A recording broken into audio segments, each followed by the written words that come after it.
যুক্তরাজ্য সফররত বাংলাদেশ বীর মুক্তিযোদ্ধা ফাউন্ডেশনের চেয়ারম্যান যুদ্ধাহত মুক্তিযোদ্ধা মালেক খান বার্মিংহামে বহির্বিশ্বে বাংলাদেশের প্রথম জাতীয় পতাকা উত্তোলনের দিন ২৮শে মার্চের রাষ্ট্রীয় স্বীকৃতির দাবি জানিয়েছেন।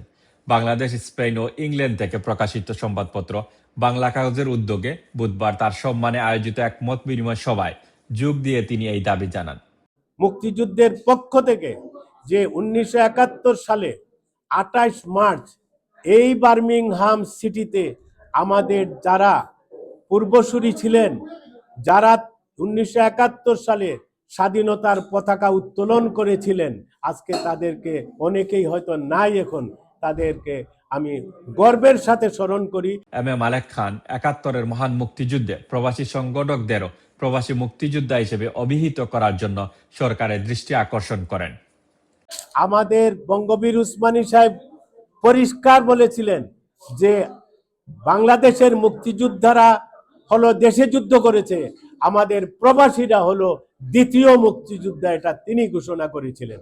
তাই বার্মিংহামের যারা ছিলেন তারা দ্বিতীয় মুক্তিযোদ্ধার অংশীদার এবং শরিকদার, এবং তাদেরকে আমরা মুক্তিযোদ্ধার সনদের এবং স্বীকৃতির জন্য আমি আজকে পরিষ্কারভাবে দাবি জানাতে চাই।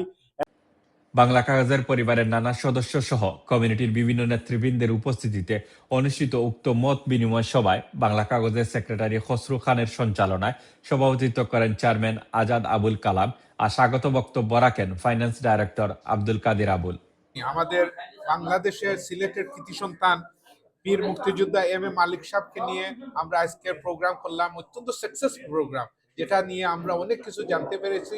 আমাদের মুক্তিযুদ্ধের commander in chief general Ataul Gani Usmani সাহেবের অনেক কথা আমরা শুনতে পেরেছি, ওনার জীবনী সম্বন্ধে অনেকটা জানছি।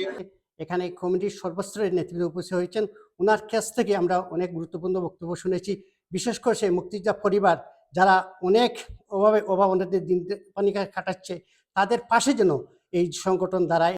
মত বিনিময় সভায় অন্যান্যদের মধ্যে বক্তব্য রাখেন প্রবীণ সাংবাদিক মোস্তফা চৌধুরী যুবরাজ, কমিউনিটি ব্যক্তিত্ব আজাদ চৌধুরী এমবি, ফয়েজউদ্দিন এমবি, আলহাজ এনামুর রহমান, আব্দুল মালেক পারভেজ, বাংলা কাগজের অন্যতম ডাইরেক্টর আব্দুল এম চৌধুরী শোভন, নির্বাহী সম্পাদক রিয়াদ আহাদ প্রমুখ।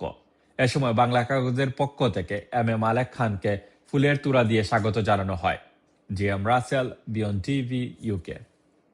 Beyond TV UK, for the community, by the community.